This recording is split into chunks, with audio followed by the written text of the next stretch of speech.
Hello everyone. তো প্রণতি রান্নাঘরে আরেকটি ভিডিওতে সকলকে স্বাগত। ইভিনিং ডিউটি করে বাড়ি ফেরার পরে দেখলাম মা ডাল বসিয়েছে। তো ডালের সঙ্গে কী খাবো জিজ্ঞেস করাতে বললাম তোমায় বানাতে হবে না, ঝটপট আমি একটা কিছু বানিয়ে দিচ্ছি ডালের সঙ্গে খাওয়ার জন্য। তো সবার আগে এখানে এই যে আলুটাকে গ্রেট করে প্রায় 6-7 বারের মতো ধুয়ে আলুর স্টার্চটাকে বের করে দিয়েছি।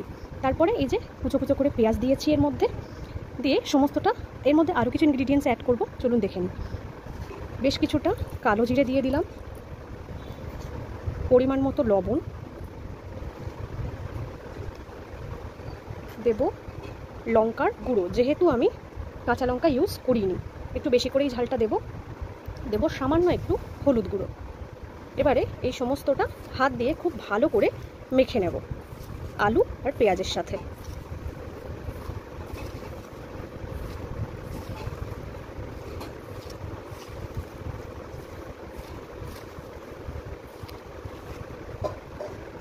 এবারে এর মধ্যে অ্যাড করব ময়দা, এবারে এর মধ্যে অ্যাড করব বেসন,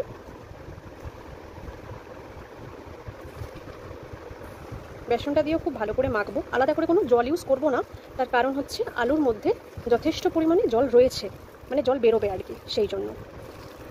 আরও একটা জিনিস অ্যাড করবো এটার মধ্যে, সেটা হলো চালের গুঁড়ি। চালের গুঁড়িটা অ্যাড করলে কি হয়, বেশ ক্রিস্পি হয়। যে পেঁয়াজু বা আলুর বড়াগুলো ভাজবো, এটা কিন্তু খুব ক্রিস্পি হবে। তো চলুন সমস্তটা মেখে নেওয়া যাক, তারপরে যাব কড়াইতে তেল গরম দিতে। মাখাটা ঠিক এই রকম হবে, এরকম কনসিস্টেন্সি, একদমই পাতলা নয়, ঠিক পেঁয়াজু ভাজলে যেরকম হয় সেরকম। এবার কড়াইতে তেল গরম করে এরকম ছোট্ট ছোট্ট বড়ার আকার বা পেঁয়াজুর আকারে একদম লাল লাল করে ভেজে নেব। ঠিক আওয়াজটা যেরকম শুনতে পাচ্ছেন এতটাই কুড়মুড়ে আর ক্রিস্পি হয়েছিল। এটা শুধুমাত্র ডাল বা গরম ভাতে নয়, সন্ধ্যাবেলা চায়ের সঙ্গে স্ন্যাক্স হিসেবেও খুব ভালো খেতে লাগবে আর কি। তো আজ পর্যন্ত, দেখা হচ্ছে খুব তাড়াতাড়ি পরের ভিডিও।